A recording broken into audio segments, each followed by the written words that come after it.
Tu me tiens au courant pour savoir si tu es positif ou pas, et en fonction, si tu peux reprendre ou pas le boulot, quoi. Pandémie oblige, cet entrepreneur doit faire face aux absences répétées de ses ouvriers. Sur les 9 salariés que compte l'entreprise, 2 voire 3 sont arrêtés chaque semaine depuis plus d'un mois. Conséquence, Christophe Nam doit lui-même mettre la main à la pâte pour les remplacer. C'est une couche d'accroche avant le carrelage, ça que je fasse.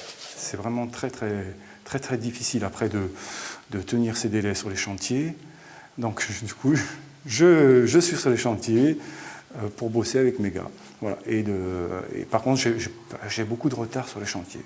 Et recruter, c'est possible ou pas? Non, impossible. Impossible. Il n'y a pas de manœuvre. Dites-moi, il y a un souci, il me manque 2 gars encore ce matin. Cette pénurie de main-d'œuvre depuis la crise sanitaire concerne de nombreux secteurs d'activité, mais frappe particulièrement le BTP.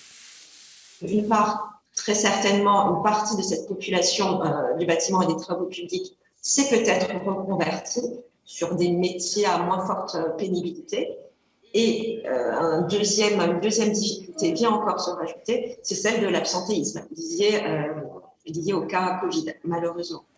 Et la pénurie des matières premières retarde encore les délais de livraison. Exemple avec le bois utilisé pour la construction de cette terrasse. Ce sont des lambourdes exotiques et ça a pris 30% en 2 mois. Le chef d'entreprise doit prendre son mal en patience car le phénomène est mondial.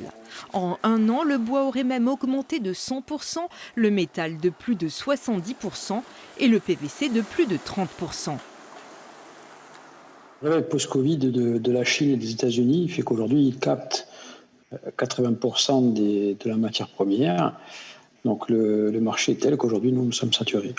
Entre les problèmes de main-d'œuvre et la pénurie des matériaux, 2 des 6 chantiers de l'entrepreneur sont à l'arrêt.